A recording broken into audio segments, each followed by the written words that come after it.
sniper is bringing them on fire. Ooh, that was a bold move.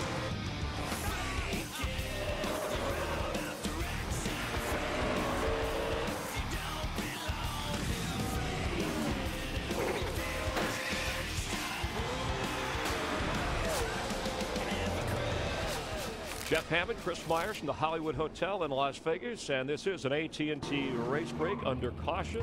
72 laps in. Jeff Burton staying out. Jeff Hammond, you don't think it's a good move right now? I don't think it's a very good move right now. I think that even though it's early in the race right now, I think you need to have those fresh tires. I think it's going to cost them in the long run. All right, we've seen a lot of action. Let's give you a quick recap. If you tuned in just a little bit late, Kyle Busch on the pole. David Rudiman celebrating his 38th birthday. He's battling the flu, and here battling the wall. Yeah, he challenges the safer barrier just early there, gets up in that loose stuff.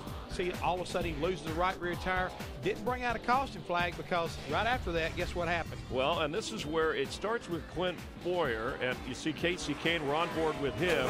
He has to slow down and then gets into Jamie McMurray here, and then McMurray does a nice job of just saving things from getting worse. Nice job. Hang on, brother. Along for the ride is what he's doing. You don't have a lot of choice, as right now we've had 8 different leaders, 9 lead changes, and a couple of cautions so far. Here are the top 4 car numbers picked by our viewers to win today's race. You can watch our pre-race coverage each week to play. Yeah, you got a lot of people out there liking Dale Earnhardt Jr. right there. Is that some more debris out on the track? On the racetrack. I'd look at one of the other cameras, so it'd be interesting to see what NASCAR does. Carl Edwards, whose best finish is 6th at the Las Vegas Motor Speedway, has dominated, leading 36 laps of this race so far, trying to win back-to-back. Let's go back up and rejoin Darrell, Larry, and Mike. Now, right behind the pace car, Chris, Denny Hamlin, Casey Kane, and Dave Blaney. They were behind the race leader. As a little spring rubber goes flying there. They were behind the race leader when the caution came out. They did not pit, but they cannot pass the pace car, so they're lined up just in front of Jeff Burton, who also did not pit, and Burton's number 31 is the race leader. When we go back to green, now they're going to wave off the restart. That was pick that piece up. Yeah, it wasn't and heavier than a spring rubber. I don't think it was a spring rubber. It looks like actually looks like a rubber hose of some kind. But remember, that came off the 26 car. Remember, he was the car that came down through this infield, so there's a lot of things that could have got torn and knocked loose there. Guys, if I was guessing, going across that infield and jumping across that little quarter mile, probably maybe even a piece of the tailpipe could have come off. You see the guy right now with the shovel. He's not going to pick up anything hot. He's looking, whoa, let me pick that bad boy up, because he may have tore a piece of the tailpipe. Yeah, loose. it may not be the tailpipe, but it could indeed be the header. Looked about the size of a header, Jeff. Maybe it's a crossover that they run between the 2 pipes. 4 tires on it. 4 tires. Now 2 of the Roush Fenway cars will restart in the back. McMurray and Greg Biffle, who had problems on his pit stop between the right front tire carrier and tire changer. You know, Mike, add Dale Jarrett in a 44 car to the list of the 9, the 11, and the 22 that stayed out. Both of those cars, all 4 of those cars are considered what would be on the tail end of the lead lap trying to get back. Correct. Thanks, Larry. Now they have the option of starting in front of the leader in the outside lane or dropping down to the inside, as Jarrett has done. And I know this gets confusing, why the leader of the race is not behind the pace car, but it's because those guys stayed out. Ready to go green with our Claret and Clear to Drive restart. Get Claret and Clear. Get back to feeling like yourself again. 74 laps complete, 75 this time by. Jeff Burton leads for the first time today. He is the 8th different leader of this race. And just one more thing, I know the fans may say, well, why don't they just put those guys at the back of the pack? Because that would give them their lap back. They have to earn it back. That's the reason they start in front of the leader. This is a tense time right here, guys. These restarts, when you head off into turn 1, some evil as some of these cars are, got to be careful not you wash up into somebody. And a lot of guys on older tires fighting to get a lap back. Jeff Burton, Dale Jr., Kyle Busch, Mark Martin, Scott Riggs are the first 5.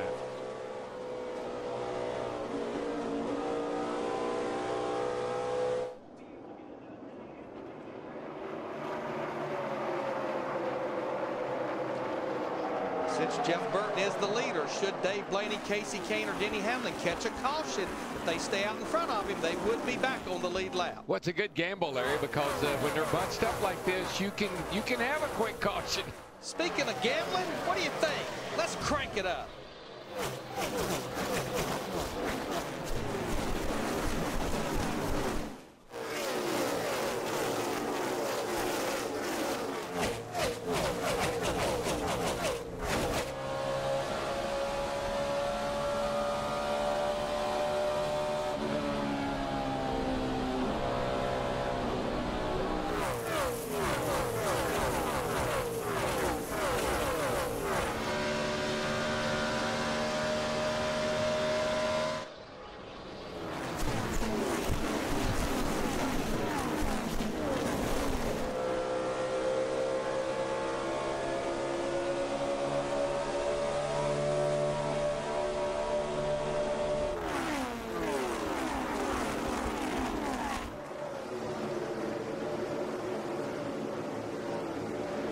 Kyle Busch is coming back toward the lead.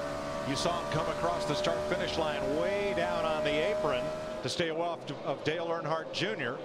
And now he has just Dave Blaney separating him from race leader Jeff Burton. And here comes the wild thing.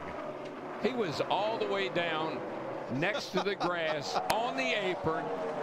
There's no banking down there at all, and past two cars. Boy, he's fun to watch. You think Digger could catch a ride on his hauler to Atlanta? Well, I think Digger saw him coming and ducked because he's over in the dirt.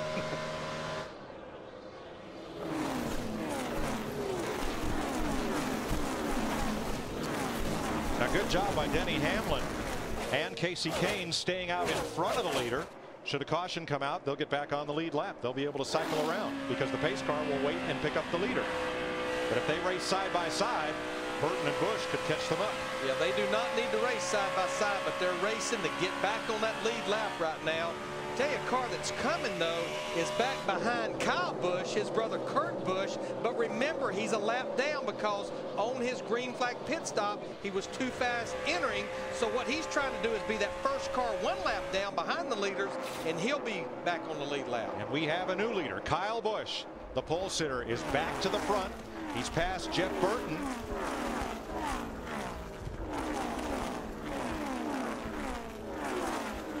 And his teammate, Tony Stewart's moving toward the front as well. Fourth place, Steve.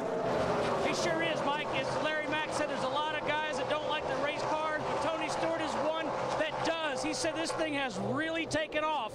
So all the changes they've made so far have helped that 20 car. And that definitely is a group that they threw about everything you could throw at that race car over the last 2.5 days. Kyle Busch working past his other teammate, Denny Hamlin, trying to put Hamlin a lap down. And his teammate saying, come on, dude, cut me some slack. We're fighting for the lead. There he goes, down on the apron. That's legal, folks. Daytona and Talladega, that white line, that's out of bounds. But there are no out of bounds there except that green stuff. This can get real annoying when your teammate is holding you, but he's fighting to try to stay on the lead lap. Look on the outside, there's Jeff Burton in the 31 car. This is a side-by-side battle for the lead. And that's probably who's annoyed is Burton, because the two Joe Gibbs cars are kind of holding back the field right here. Well, he's got the two Joe Gibbs cars. He's got the two Busch brothers, because there's Kurt Busch fighting to get back on the lead lap. Well, we know Kurt's got a good car because before he got called for that speeding penalty, he was chasing down the lead at that point. We just want to make sure everybody knows this is home track for the two Busch brothers, both of them from Las Vegas, Nevada. They started their racing career right outside turn 1 on the 3/8 mile Las Vegas bull ring. You know who's not liking this? The rest of the field? Joe Gibbs. Coach right now said, will you two guys separate a little bit? While they've been doing this, there's that 88 car, Dale Earnhardt Jr. He's moved back into the picture, third place back there. Well, as long as these two guys run side by side up here, you're going to have a whole bunch of players here for long. All I know, watching what we're watching, I know we still got 183 laps to go. I am loving this new car more and more. Look at them up there. I'm surprised that they could. There you go. Now look at this is playtime. Denny went up the hill a little bit, Mike. Kyle Busch, I think Kyle was playing with them all, trying to keep Denny on the lead lap. So Denny right now is in the free pass position, one lap down. And now that Kyle decides it's time to push the go button, off he goes. He's gone. Speaking of go button, he's gone. And so are we. NASCAR on Fox continues after this. oh, the plot thickens. Stay tuned for more NASCAR on Fox.